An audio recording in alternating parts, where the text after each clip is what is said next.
As Andy Murray once said, this is going to be hard. I'm going to give it a good go.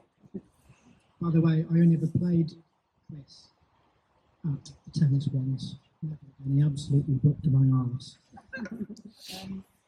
For those of you that don't know us, I'm Roger, that's Nick, that's John.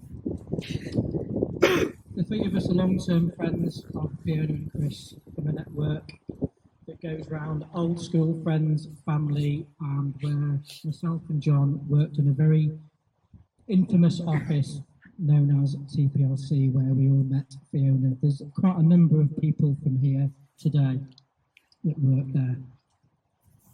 I'm not going to say too much, but we met Chris very early on during the dating of Fiona and Chris, and we knew that they were the perfect match for each other. They really were. But a thought struck me actually about working at TPLC, because it made me think of Chris, because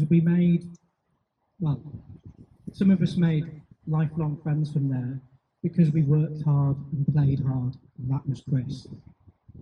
I think Chris would have loved it at a place like that. He'd have just loved being really involved, and he thrived on fun, and he thrived on the chaos of it all. And he had a great work ethic, which I think has already come out. To be there for Fee and Sam. But it was the nights out and the fun that really defined our times with Chris. Particularly the yearly trips to the south of France, where we just got away from it all and we just had fun. There's going to be some more words on that in a bit, but I particularly enjoyed the annual knuckles competition, which I'm not going to go into.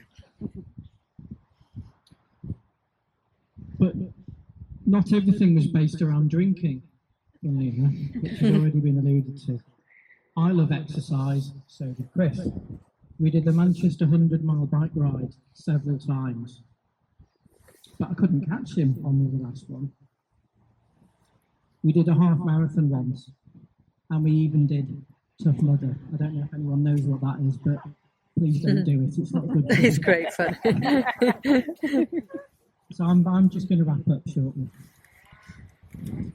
Like everyone here, my life was touched by Chris. And I'm just going to miss him. The times I had. And I'm going to pass over to John.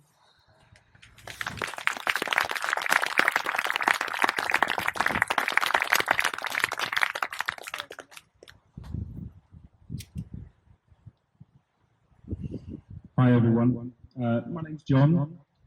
Like everyone here, I enjoyed the time I managed to spend with Chris, which was generally within a group. It was always times that were celebratory. I didn't come from his school, I never worked with him, but we came together through his meeting with Fiona. And in fact, that first encounter was at my wife Jo's 30th birthday party. We'd invited a certain Fiona Preston, +1.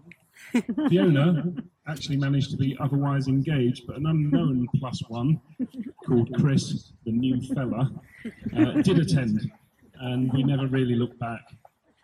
Chris came to a party where he never knew a soul, but for the following 17 years we remained great mates. It says a lot about a guy who can walk into a room of people who have known each other for some time as a stranger and be able to finish the night as if he'd been friends with them for years. My times with Chris were always fun. Weekend parties, trips abroad, laughter, wine, and of course, many bottles of gin, which always led to the inevitable gincidents and what we always referred to gates. There was Taxi Gate, when Chris had drunk too much and hadn't ordered a taxi home, even though it was clearly his job to do so. And of course, he was in trouble for that. There was Trampoline Gate, where he managed to destroy our 6-year-old's garden trampoline. He got in trouble for that too. There was Tile Gate, where he put his foot through a roof tile in Portugal. Trouble again. There was Sick Gate, also on the same holiday.